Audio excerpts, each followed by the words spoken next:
Hola, bienvenidos a esta ponencia del Congreso BEC, titulada Territorios del Fin, diálogos entre arte y literatura en la ambientación de videojuegos postapocalípticos.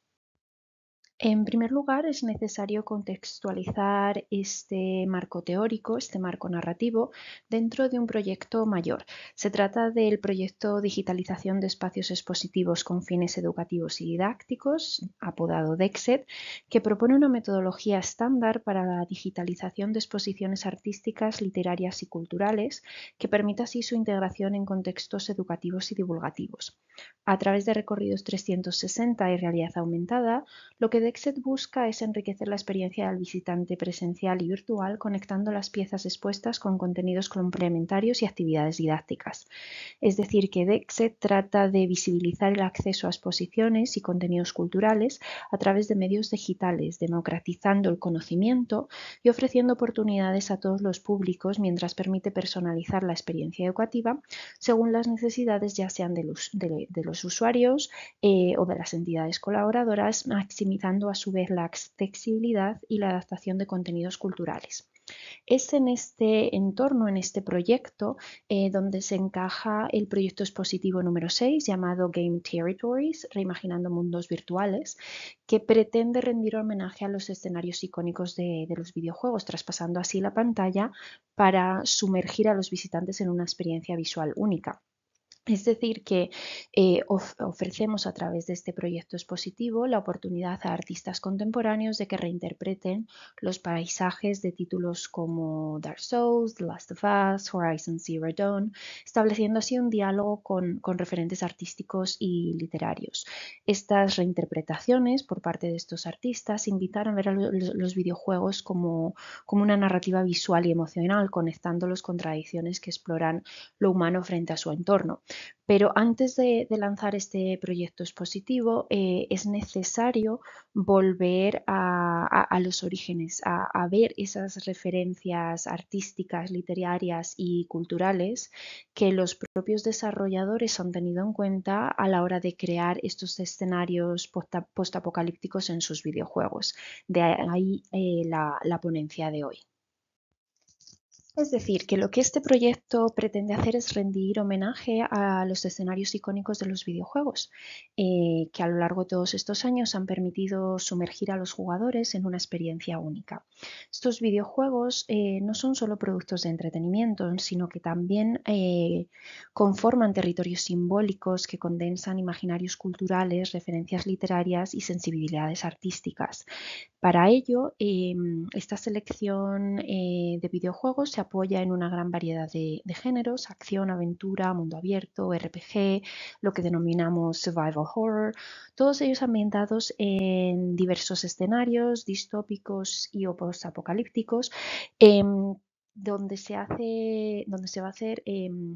el uso de un análisis textual. Se van a tener en cuenta modelos de landscape perception, es decir, cómo las personas reciben, experimentan y valoran el paisaje.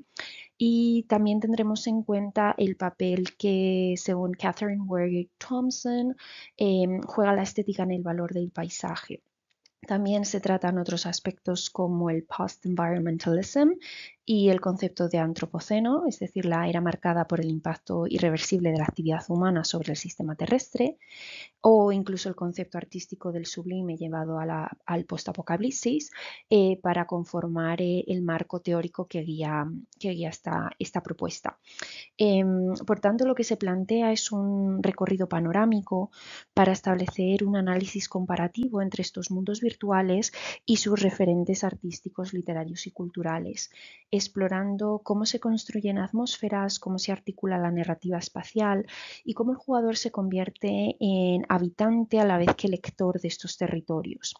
Así, atendiendo al eje de la estética y de la emoción, se exploran, por ejemplo, las conexiones entre entornos virtuales y referentes artísticos como Friedrichs y la melancolía romántica, o como Hopper y la soledad urbana. En cuanto a la narrativa y a la memoria, se establece también un puente entre los videojuegos y obras literarias como La crudeza de la carretera de Cormac McCarthy o El mundo sumergido de Ballard, subrayando cómo los mundos virtuales pueden vehicular discursos sobre la sobre la condición humana. Para el crítico Di Tommaso, los mundos postapocalípticos son un producto inherente del siglo XXI y de la cultura de masas. El fin del mundo, la destrucción, la muerte a gran escala, el colapso de la sociedad son todos elementos que forman parte del mito central de la decadencia urbana de Occidente. Emma Fraser, por su parte, también argumenta que los escenarios postapocalípticos de los videojuegos se describen a través de los enlaces de los marcos existentes de la teoría urbana y cultural, y que por tanto las ciudades representadas en todas estas instancias del fin del mundo siguen patrones básicos de composición. Y cito: Monochrome scenes tinged with yellow and orange shafts of light, deep green overgrowth, and dusky brick in contrast. Rusted cars and detritus in the foreground, perhaps with a single human figure. Ruined buildings or urban infrastructure like bridges or landmarks in the center of the image, sometimes in silhouette, and a city skyline or angry red sunset in the background. Así, en los videojuegos analizados se ve este proceso de ruina, de transformación, de ciudad activa que pasa a una ruina apocalíptica que denota un espacio urbano que no ha desaparecido del todo, pero que ya deja de funcionar. En esta diapositiva podemos ver un collage de algunas obras pictóricas y literarias que tienen referencia en los videojuegos analizados. Y a lo largo de las próximas diapositivas vamos a centrarnos en algunas de las sagas que se presentan más fructíferas para este género del posapocalipsis, y del análisis literario, artístico y cultural que se pretende con esta conexión. Empecemos, por tanto, el análisis con la saga Horizon. Horizon Zero Dawn, el primer título, fue desarrollado por Guerrilla Games en 2017, cuenta con una expansión posterior, Frozen Wilds, y la secuela Forbidden West de 2022. Estos títulos nos llevan a un futuro postapocalíptico en lo que se considera Estados Unidos, donde las máquinas dominan la Tierra y la humanidad vive en sociedades tribales primitivas. Los escenarios tienen remanentes de nuestra civilización después de haber sido aniquilada por una catástrofe ecológica y con el posterior proceso de terraformismo y repoblación gracias a la IA Gaia. Como podemos ver en estas capturas de pantalla, son ambientes exuberantes, paisajes llamativos, abiertos y contemplativos de inspiración romántica que nos recuerdan a las obras de Friedrich, Bierstadt o Mundell, es decir, el panorama romántico alemán caracterizado por las montañas escarpadas, las atmósferas melancólicas, la luz dramática, los cielos vastos y la naturaleza imponente. Las ruinas románticas y estas visiones edénicas nos sugieren un poquito la idea de la belleza, de la descomposición y el renacimiento, como mencionaba Huber, ¿no? La paleta de colores vibrantes, de esos verdes exuberantes, los atardeceres naranjas y rojizos, el agua reluciente. También recuerda al impresionismo de Monet, por ejemplo, que buscaba capturar la luz fugaz y los tonos naturales. Además, el ciclo día y noche y la iluminación volumétrica que se hace en el videojuego también alude un poquito a las preocupaciones impresionistas por esas condiciones del cambio de luz y la creación de un realismo inmersivo. A su vez, la yuxtaposición de estos paisajes naturales y los robots, podemos ver en la primera captura de pantalla a Aloy en una montura que hace las funciones de caballo. Con esta mezcla de formas orgánicas y mecánicas que nos puede retrotraer a esas ideas de Dalí, pero todo ello formando parte de una majestuosa tierra salvaje, de una América del futuro que nos desvincula de las tierras baldías, de las wasteland de otros títulos, pero nos retrotrae a esa idea de la expansión hacia el oeste en un entorno más simbiótico, más orgánico, que funciona de una manera más más unificada, ¿no? Y esto es lo que llamamos con estas narrativas ecocríticas en las que el colapso medioambiental es el eje central y al final reflejan pues, la ansiedad pública por el cambio climático y el agotamiento de recursos, ese colapso tecnológico, el posthumanismo, la rebelión de la inteligencia artificial. Entonces tenemos así una mitificación del pasado con este tribalismo futurista, estas motas de cultura indígena que mencionábamos en el diseño de las tribus y los paisajes futuristas, la naturaleza sublime del romanticismo, esas ruinas tecnológicas y la coevolución y la estética ecológica en futuros posthumanos. Así la saga crea una mitología propia enraizada en la épica clásica en las sagas nórdicas, y a través de los códices orales y reflexiones éticas que se van recolectando y articulando a través de la voz de Aloy, tenemos también esa alusión a la literatura de viajes y al descubrimiento del héroe antiguo. Además, el diseño del silencio ambiental convierte los paisajes en lienzos estáticos cargados de significado al enfrentar de forma simbiótica, como decíamos, la naturaleza y la tecnología desbordada. Es también necesario hacer alusión al steampunk y de nuevo a la pintura impresionista para fusionar estos biomas que vemos a lo largo del mapa del videojuego, donde torres mecánicas corroídas crean un contraste visual que enfatiza la primacía de la naturaleza sobre la tecnología, pero todo ello en esta narrativa de la inspiración del oeste estadounidense, Utah, California, Nevada, que apoya la idea de la frontera, pero como decíamos, de una forma bastante simbiótica.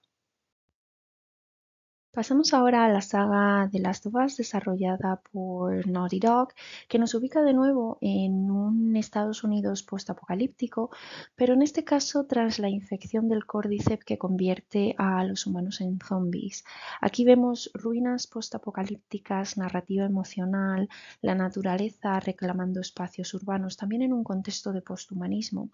Estas ruinas cubiertas de vegetación evocan de nuevo la estética de los paisajistas románticos, esa idea de la naturaleza dominando las construcciones humanas, y refuerzan el sentido de la decadencia postapocalíptica. La crudeza de la carretera, por ejemplo, de la narrativa de McCarthy, es evocada con la dinámica padre-hija, la ambigüedad moral y el tono sombrío de este mundo desolado, y también la carga trágica de los protagonistas. Si analizamos el artbook oficial de The Last of Us publicado por Dark Horse Comics,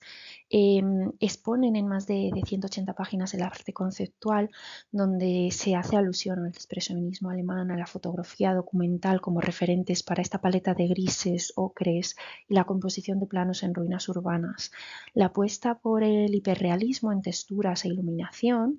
y que al fin y al cabo lo que hacen es potenciar esa inmersión emocional y reforzar el contraste entre supervivencia y la relación paterno-filial que comentábamos. No obstante, las visiones postapocalípticas que tenemos de estos paisajes contrastan con la saga de The Last of Us porque no aparece esa simbiosis, ese crecimiento orgánico de cohesión con la naturaleza, ¿verdad? En el caso de Fallout 4 de Bethesda Game Studios tampoco vemos esta simbiosis entre naturaleza y humano en un mundo postapocalíptico. Aquí lo que se representa son las ciudades en ruinas como metáforas de civilizaciones fallidas, apoyándose en el argumentario de la teoría urbana o la estética del ruin porn, es decir, esa sensibilidad contemporánea alrededor de las ruinas, desarrollada desde las prácticas de la exploración urbana y la fotografía de espacios y lugares abandonados. Estos entornos reflejan ansiedades propias del capitalismo, el colapso ecológico y la extralimitación tecnológica. Destaca en esta saga el retrofuturismo decadente porque en esta narrativa, en este hilo temporal, la estética se ha quedado en la ambientación de los años 50 de Estados Unidos. Vemos estas ruinas nucleares, la arquitectura brutalista y las mutaciones, paranoia y aislamiento que se toman prestados de la literatura gótica. En esta entrega versus las anteriores, por ejemplo el Fallout 3, hay un deje de optimismo que puede verse en el uso de la paleta de colores más vibrantes, al menos en los resquicios de los elementos humanos frente al paisaje paisaje se puede ver, por ejemplo, en el uniforme con esos tonos azules y amarillos, ¿no? No obstante, con el uso de nieblas y brumas, especialmente en zonas como The Glowing Sea Border, se ve el clásico look postapocalíptico de tierra quemada súper irradiada de las anteriores entregas, que también nos retrotrae de nuevo a esos paisajes románticos con ruinas, árboles muertos y atmósferas devastadas, a la vez que se acompaña de esa luz cálida de los paisajes de Bierstadt. En esta diapositiva hacemos referencia a 3 sagas que comparten estos temas de corrupción, descomposición, la estética del horror, el survival horror del neogótico, donde hay referencias palpables al Frankenstein de Mary Shelley, a la arquitectura gótica, la idea del body horror con desmembramientos, mutaciones, infecciones, espacios como las casas, castillos, mansiones victorianas, instituciones mentales en decadencia,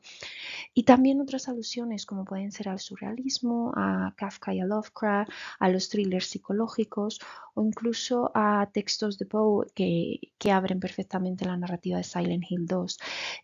Se usa la lógica de los sueños y los paisajes distorsionados para evocar terror existencial, la pérdida de identidad. Todo ello siguiendo con la idea del monomito del héroe de Campbell, incorporando estas etapas del héroe para profundizar en temas de culpa, expiación y redención. Al fin y al cabo no dejan de ser una alegoría a ciertas estructuras religiosas y a la muerte, a la estética de lo sublime, con paisajes y escenarios opresivos envueltos en niebla y desolación, que también remiten a esta pintura romántica alemana de la que hablábamos al principio, a la teoría de lo sublime de Burke, provocando simultáneamente asombro y terror estético en el jugador. Las distorsiones espaciales, el diseño de criaturas y la atmósfera onírica exhiben claras influencias surrealistas y cinematográficas. Por ejemplo, podemos pensar en David Lynch y la idea del North American Small Town Gothic. También desde la ergódica podemos aludir a la interacción del jugador que al avanzar la trama redefine el sentido del espacio virtual, confirmando que los entornos actúan como textos activos que demandan lectura y participación crítica. Al fin y al cabo, el survival horror es un espacio artístico donde la tensión entre belleza y horror crea una experiencia estética de lo sublime, validando al videojuego como medio de producción cultural complejo y reflexivo.